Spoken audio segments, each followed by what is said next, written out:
नमस्कार दोस्तों, स्वागत है आपका अपने YouTube चैनल आरपीएससी मेकर पर। दोस्तों, हमने जो विद्युतदर्शी है वो पिछले वीडियो में हमने कंप्लीट कर ली थी, माइक्रोस्कोप। तो आगे का हमारा जो टॉपिक रहने वाला है वो है दोस्तों आवेश का मात्रक, unit of charge. Unit of charge यानी आवेश का मात्रक।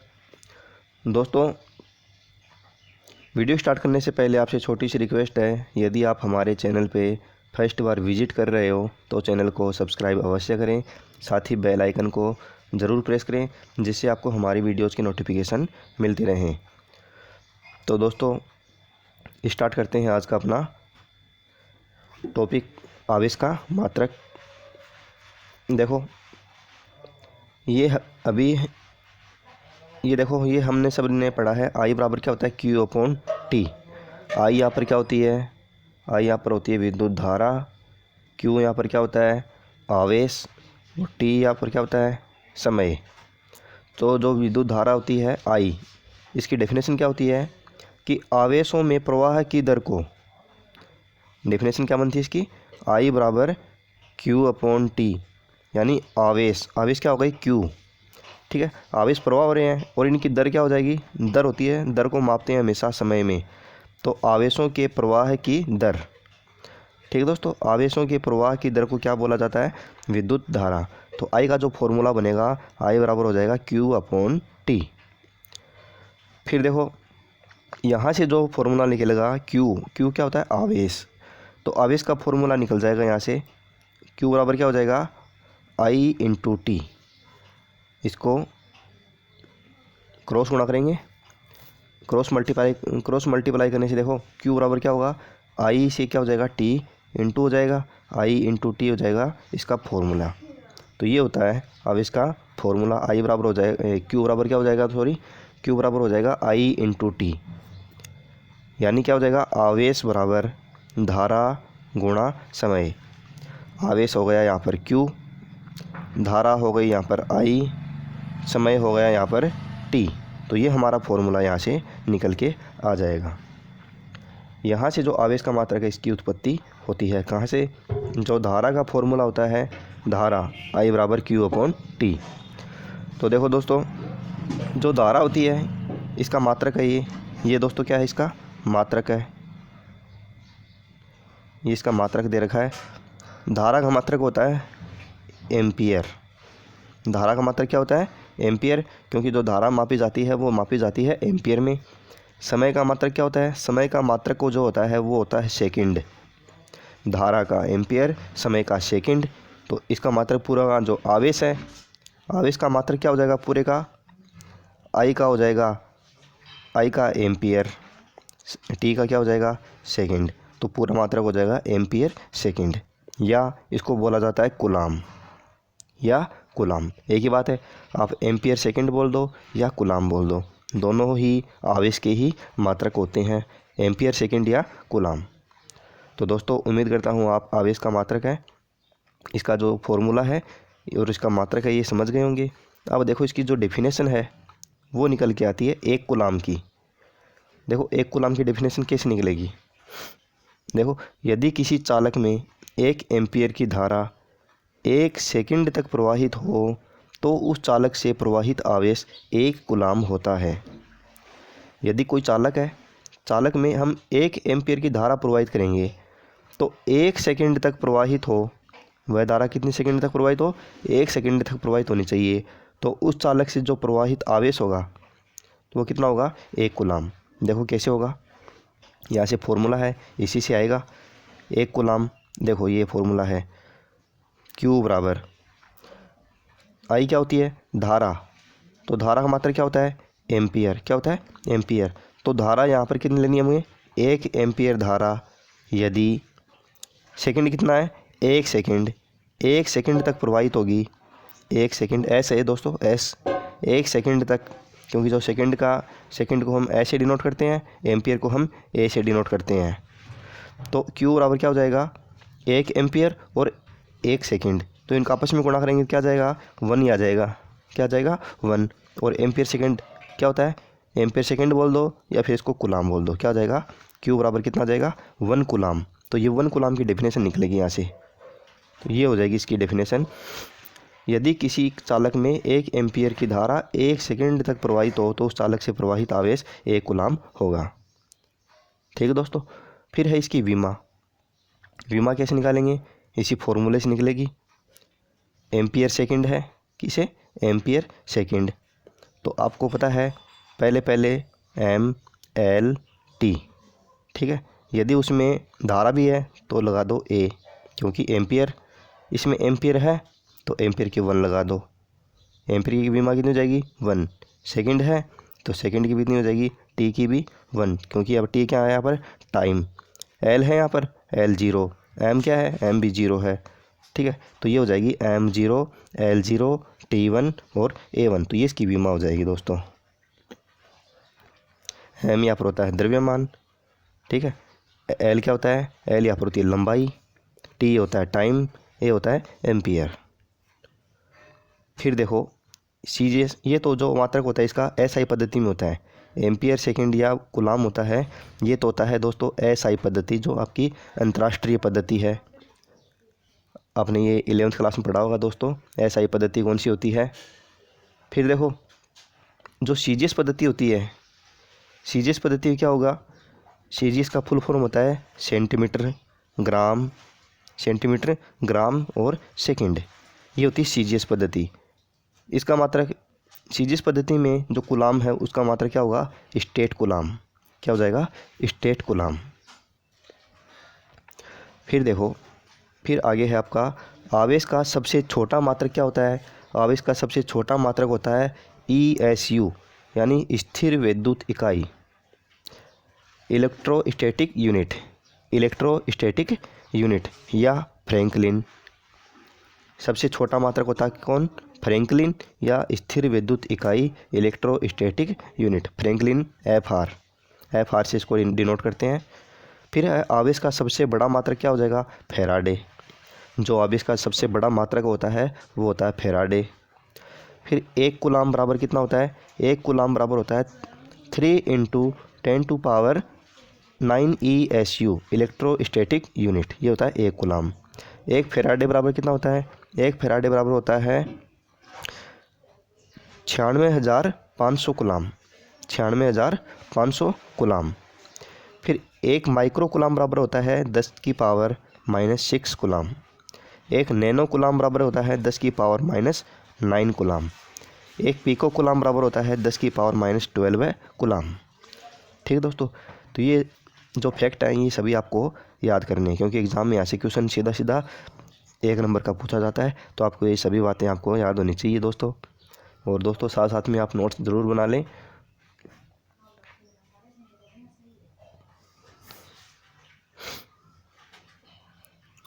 और दोस्तों जैसे जो नेवी एयरफोर्स की जो तैयारी कर रहे हैं उनके लिए भी जो फिज़िक्स आती है उनमें, उनके लिए भी ये मोस्ट इम्पोर्टेंट है, क्योंकि बेस यहीं से तैयार होता है, सीधे न्यूमेरिकल नहीं निकलते हैं। पहले आपका बेस कंप्लीट होगा तभी आप न्यूमेरिकल निकाल पाओगे। तो देखो दोस्तों आवेश का क्वांटीकरण, आगे हमारा जो टॉपिक रहेगा आवेश का क्वांटीकरण। ये एक तरह से आवेश के जो गुणधर्म होते हैं उसका एक पार्ट है। आवेश का गुणधर्म होता है, आवेश क्वांटीकृत भी होता है। क्या होता है, आवेश क्वांटीकृत भी होता है। आवेश का क्वांटीकरण होता क्या है, इस पर हम विचार करने वाले हैं। देखो, किसी वस्तु पर आवेश हमेशा एक निश्चित मान 1.6 × 10⁻⁻90 कुलाम का पूर्ण गुणा होता है। पूर्ण गुणज एक प्रकार की आवेश क्वांटीकृत राशि होती है। और आवेश का और के आगे सॉरी आवेश है इसके आगे, और आवेश का क्वांटा इलेक्ट्रॉन के आवेश के बराबर होता है। ठीक है दोस्तों, और आवेश का क्वांटा इलेक्ट्रॉन के आवेश के बराबर होता है। तो ये होता है आवेश की क्वांटीकरण, आवेश का क्वांटीकरण। यानी अर्थ क्या हुआ इसका, कि किसी वस्तु पर जो भी आवेश होगा, ठीक है दोस्तों, ये तो पता ही आपको इलेक्ट्रॉन और प्रोटॉन का आवेश कितना होता है। इलेक्ट्रॉन का आवेश होता है 1.6 × 10⁻⁻90। ठीक है दोस्तों, ये होता है इलेक्ट्रॉन, किसी वस्तु है उस पर आवेश का मान ये होता है। तो क्या दे रखा है कि पूर्ण आवेश, जो भी आवेश होगा उसका पूर्ण गुणज होगा, पूर्ण गुणज का मतलब देखो दोस्तों, जैसे आपको समझा देता हूँ, 1.6 इंटू 10⁻⁻90 -19 पूर्ण गुणज का मतलब हो गया यहाँ पर गुणा में हो गया, या तो 1 2 3 4 डैश डैश डैश आगे इस तरह से संख्याएं पूर्ण गुणा के रूप में चलेगी, पॉइंटों में नहीं चलेगी कभी भी। जैसे 1.5 हो गया, 2.6 हो गया, √5 हो गया, ठीक दोस्तों, या फिर √3 हो गया। इस तरह से ये संख्या है उसमें नहीं शामिल होंगी। शामिल कौन सी होंगी? पूर्ण गुणज। पूर्ण गुणज कौन सी होती है? पूर्ण गुणज होगी यहाँ से 1 2 3 4 5 6 7 8 आगे जो भी जितनी भी संख्याएं हैं पूर्ण संख्याएं होती है, वो सभी संख्याएं इसमें शामिल होगी। आगे डैश डैश इस तरह से लगाना है। देख अभी आपको समझाऊंगा। देखो, अतः है किसी वस्तु पर आवेश क्या हो जाएगा? Q बराबर ±NE।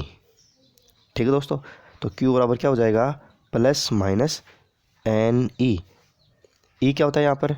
जैसे मैंने अभी आपको बताया है 1.6 इंटू 10⁻⁻19 इंटू मैंने आपको बताया है 1 2 3। तो n बराबर यहाँ पर क्या हो जाएगा?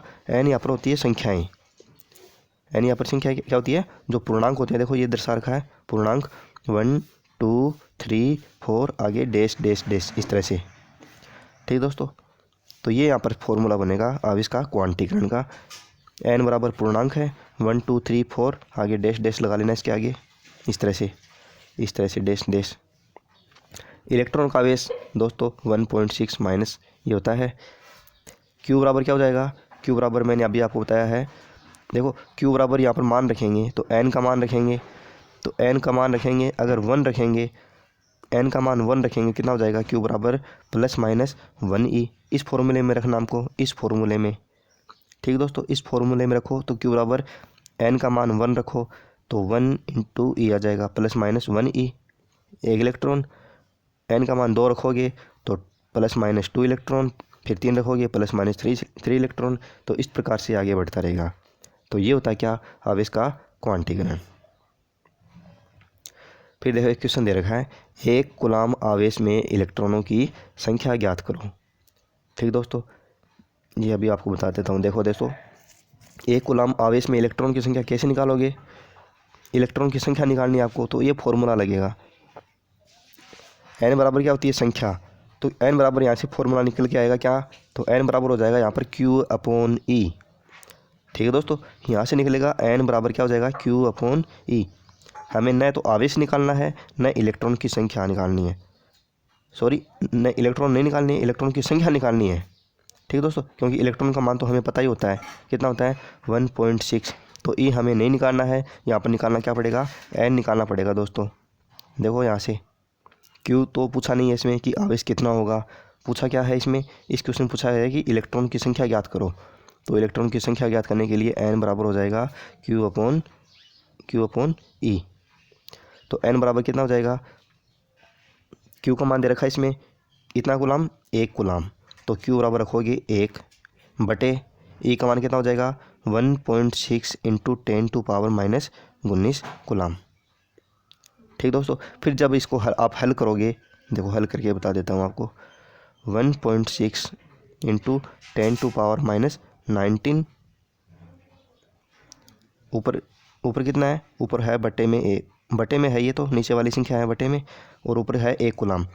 तो 1/1.6 इंटू 10⁻⁻19 गुलाम। तो -19 है, ये चला जाएगा ऊपर। कहाँ चला जाएगा? ऊपर। तो ऊपर चला जाएगा तो कितना हो जाएगा? प्लस का 19 10 की पावर माइनस सॉरी प्लस का 19 हो जाएगा। और ये 1.6 है ही नीचे, तो यहाँ से पॉइंट हटाओगे यहाँ पर एक और शून्य लग जाएगी, तो कितना हो जाएगा?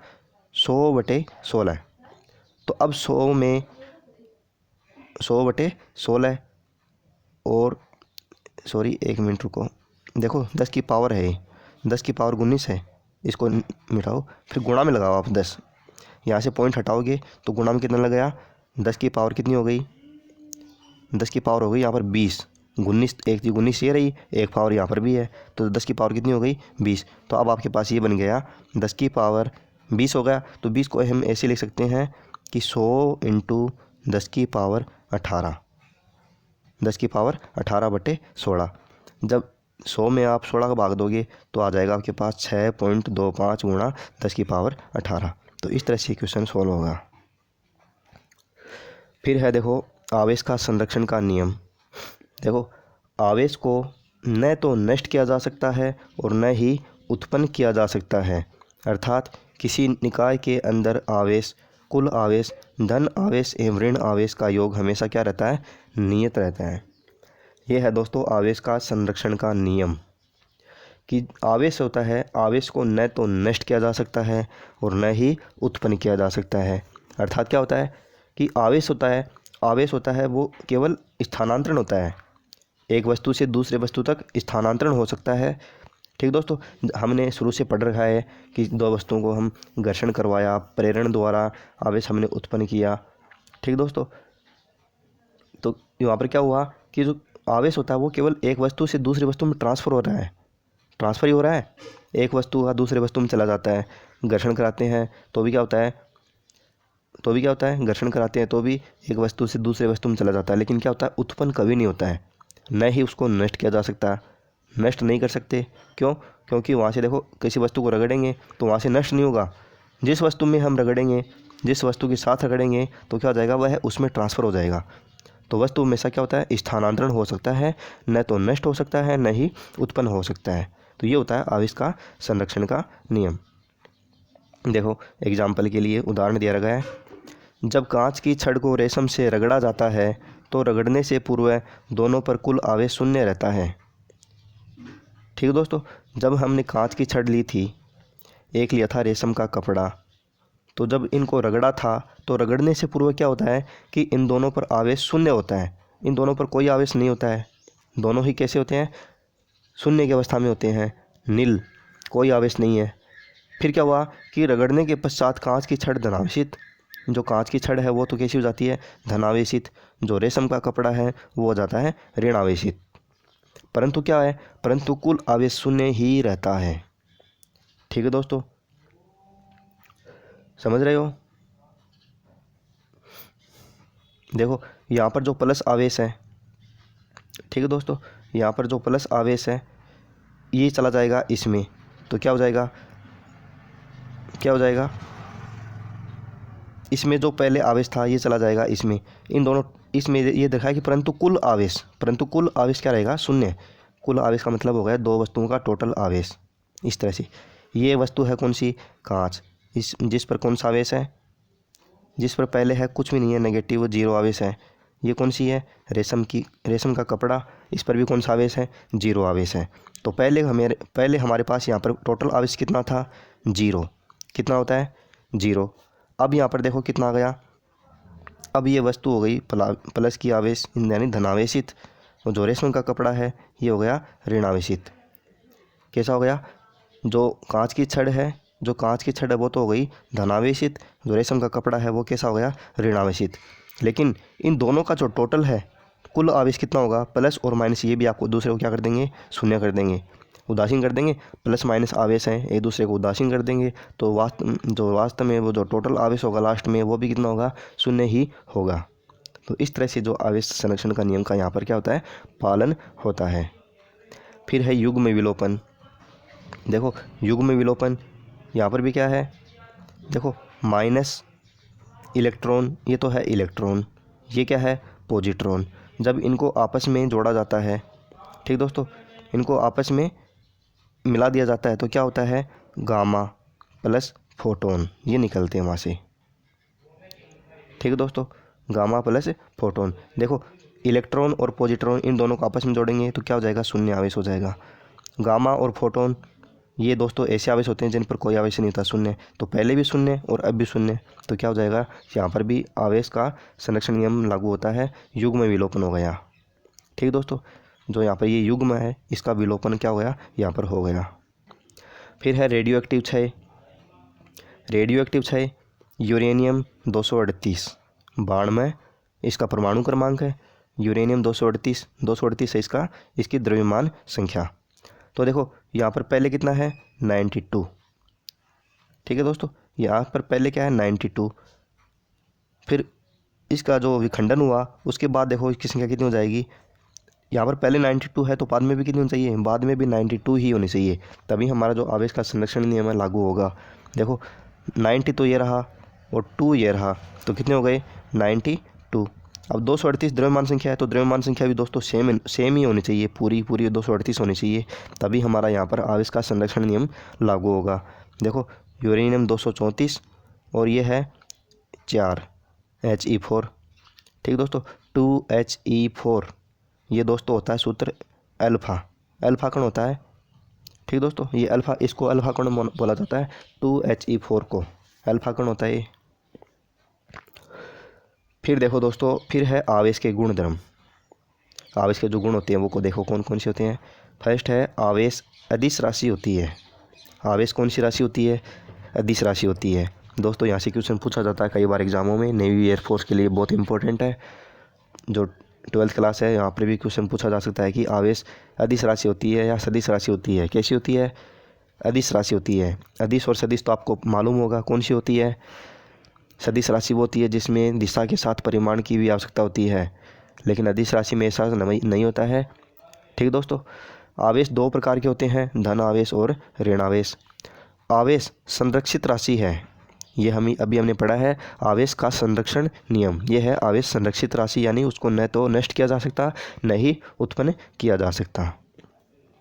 फिर है नेक्स्ट अपना आवेश क्वांटीकृत राशि होती है। आवेश क्वांटीकृत राशि होती है, यह भी हमने पढ़ लिया। आवेश को विद्युत क्षेत्र उत्पन्न करने का स्रोत माना जाता है। जो आवेश होते हैं, आवेश से क्या होती है, विद्युत उत्पन्न होता है, विद्युत उत्पन्न करने का स्रोत माना जाता है। फिर है आवेश एक योगात्मक प्रक्रिया है। आवेश क्या है, एक योगात्मक प्रक्रिया है। किस तरह से, देखो ये भी बता देता हूँ आपको। Plus Q minus Q plus 3Q minus 4Q। तो दोस्तों इन सभी को आपस में जोड़ के जो भी आपका आंसर आएगा वो होगा आपका आंसर। देखो प्लस Q 1 प्लस Q, ये भी प्लस Q, तो कितना हो गया प्लस Q और 3Q, तो 3 ये 3 4 ये 5 और माइनस में कितने हैं, फिर माइनस में 4Q, तो प्लस का 5Q माइनस का 4Q, लास्ट में कितना आ जाएगा Q बचेगा आपके पास। कितना बचेगा, Q बचेगा। तो इस प्रकार से ये क्या होती है, इस प्रकार से ये एक आवेश है, इसमें योगात्मक प्रक्रिया है। तो दोस्तों आज के वीडियो में बस इतना ही, उम्मीद करता हूँ आप मेरी बात को समझ गए होंगे। तो दोस्तों मिलते हैं नेक्स्ट वीडियो में एक नए टॉपिक के साथ, तब तक के लिए जय हिंद जय भारत।